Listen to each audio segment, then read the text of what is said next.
আপনি যদি অর্ধেক সত্যি জেনে সিদ্ধান্ত নেন, ভয়ঙ্কর হতে পারে তার রেজাল্ট। আপনার নিজেরই ক্ষতি হবে। কারণ এটা নিয়ে বিভিন্ন রকম মতপার্থক্য হচ্ছে, সঠিকটা জানুন। সাইলেন্ট কল স্ক্যাম বর্তমানে চলছে। কেউ একজন আপনাকে আননোন নাম্বার থেকে কল করলো, সেটা হতে পারে রোবটিক কিংবা হিউম্যান, যাই হোক না কেন। বিষয় যেটা হচ্ছে, আপনি যেই ধরে হ্যালো বলছেন, 3 সেকেন্ডের মধ্যে কলটা কেটে যাচ্ছে। আপনার যে হ্যালো, এটা কি রেকর্ড হয়ে গেল? এটা কি পরবর্তীকালে আপনার সমস্যার কারণ হলো?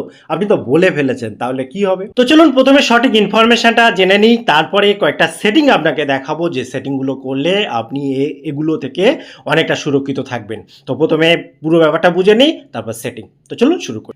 না, শুধুমাত্র আপনার হ্যালো বলাতে আপনার বিশাল কিছু ক্ষতি হয়ে যাবে না, তবে অ্যালার্ট থাকা দরকার। বুঝে নিতে হবে কেন। দেখুন, বর্তমানে যেটা হচ্ছে সেটা হচ্ছে, প্রথম, স্ক্যামাররা অটোমেটেড স্ক্যাম কল চালাচ্ছে।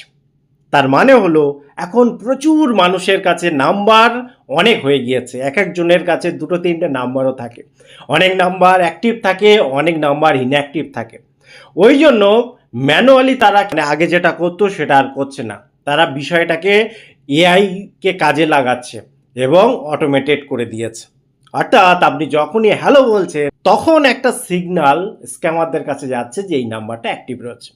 দ্বিতীয়ত, তারা আবার হয়তো অ্যাটেম্প করতে পারে আপনার নাম্বারে। তখন যদি আপনি কিছু বলেন বা আপনার মুভমেন্ট কি, আপনি কি বলতে চাইছেন, এইটা তারা অ্যানালাইসিস করছে যে আপনি কেমন ধরনের টার্গেটেড পারসন, এবং সেই হিসেবে ভবিষ্যতে আপনাকে টার্গেট করতে পারে। এর জন্য এইটা এআই এর জাস্ট কাজ এইটুকুই। আপাতত আমি যা তথ্য কালেকশন করেছি তার উপরে বেস করে হ্যালো বললেই আপনার সর্বনাশ হয়ে যাচ্ছে না আপাতত। ঠিক এই পদ্ধতিতে টেলিমার্কেটিং এবং ডেটা কালেকশন হয়ে যাচ্ছে, আমি যেটা একটু আগে ব্যাখ্যা করলাম। অর্থাৎ আপনার ক্যারেক্টারটা কী ধরনের তারা অবজার্ভ করছে। এবারে একটা জায়গায় যদি আপনি রেসপন্স করছেন, কল রিসিভ করে কিছু বলছেন, তখন সেইটা অ্যাক্টিভ কল প্লাস আপনার ক্যারেক্টার কী ধরনের সেটা তারা কিন্তু আবার অন্য জায়গায় কাউকে না কাউকে পাঠানোর ব্যবস্থা করলেও করতে পারে, সেখানেও বিজনেস আছে। অর্থাৎ তারা না পারুক, অন্য কোনো উপায়ে আপনাকে কোনো রকমের ঠকানোর চেষ্টা হতে পারে। এবং 3 নম্বর এবং খুব important part, scam testing call. অর্থাৎ অনেক সময় দেখবেন অনেকে অচেনা নাম্বার বা নাম্বার দেখে বোঝা যায় যে এই নাম্বারগুলো কী ধরনের নাম্বার হতে পারে। অনেকে জানে, তারা রিসিভ করে না, ইগনোর করে। আপনি হয়তো জানেন না, আপনি রিসিভ করেছেন, হ্যালো বলেছেন, কথা বলেছেন, কিছু না কিছু বলেছেন। তো এর একটা ট্র্যাকিং হয়, এর একটা রেকর্ড হয় যে এই যে পার্সন, ইনি খুব বেশি সচেতন, ইনি অতটা সচেতন নন, ইনি কিছুই বোঝেন না। এই ধরনের একটা লিস্ট তারা কিন্তু বানিয়ে ফেলে। এবং আমি আগেই বলেছি, একজন যে আপনাকে টার্গেট করবে তা নয়। একবার যদি বুঝে যায় আপনি অ্যাক্টিভ আছেন, আপনার বিহেভিয়ার কেমন এবং আপনি কী ধরনের ব্যক্তিত্ব, তাহলে সেই যে নাম্বার, সেই যে ডেটা বিভিন্ন জায়গায় ছড়িয়ে দেয় তারা। এবং বিভিন্ন রকমভাবে, কখনো প্রলোভন দেখিয়ে, কখনো লোভ দেখিয়ে, কখনো ভয় দেখিয়ে বিভিন্ন রকমভাবে আপনাকে অ্যাটাক করার চেষ্টা করতে পারে, আপনাকে ঠকানোর চেষ্টা করতে পারে।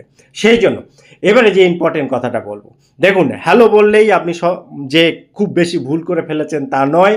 মেন কথা হচ্ছে আপনার পার্সোনাল ডেটা, পার্সোনাল ইনফরমেশান, ব্যাংকের তথ্য, ওটিপি থেকে শুরু করে যা যা আমরা জানি মোটামুটি, এগুলো কোনোভাবেই শেয়ার করা যাবে না। কোনো কারণে আসতেই পারে কল, আপনি ধরতেই পারেন কল।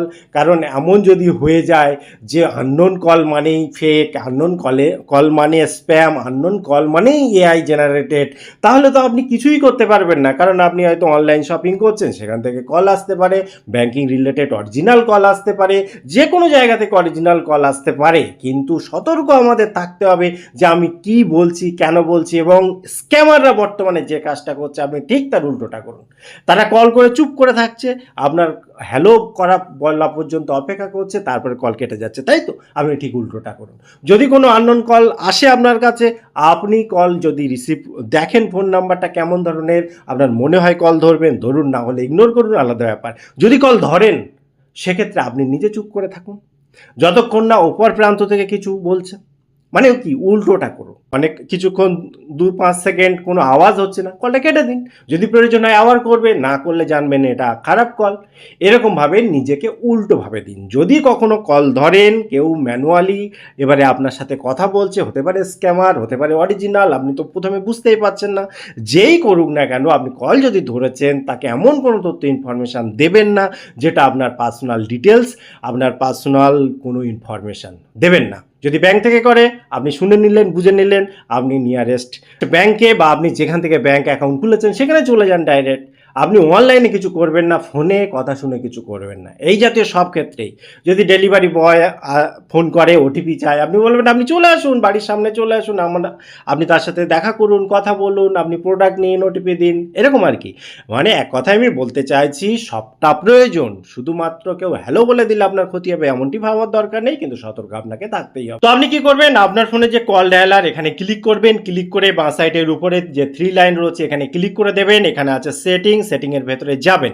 যাওয়ার পর প্রথমে যে কাজটা আপনি করবেন, এখানে দেখুন কলার আইডি অ্যান্ড স্প্যাম যেটা রয়েছে, এখানে দেখুন দুটো অপশান রয়েছে, দুটোই যেন অন থাকে, অর্থাৎ এই দুটো অফ করা যাবে না। এখানে দেখুন see caller ID and spam ID, এটা সেই সাথে সাথে নিচেরটা অন হয়ে যায়, এটা যেন আলাদাভাবে অফ করবেন না। এখানে ফিল্টার স্ক্যাম কল, এটা অন করে দেবেন। তাহলে কি হবে, অনেক কলই যেহেতু কেউ না কেউ যখন রিপোর্ট করে দেয় তখন সেই কলগুলো স্প্যাম ভাবে পরিচিত হয়ে যায়, তখন এইটা অন করলে আপনার ফোন, আপনার ডায়ালার সে নিজে থেকেই এগুলোকে একটু ছেঁকনি দিয়ে ছেঁকে নেয় এবং আপনাকে সুরক্ষিত রাখার চেষ্টা করে। অনেক কলই আসে না, কখনো দেখবেন আপনি সাইলেন্টভাবে শুনতেই পাননি কিন্তু পরে দেখছেন একটা নাম্বার উঠে আছে, মানে কি এই কাজ সে নিজের মতো করে নিয়েছে।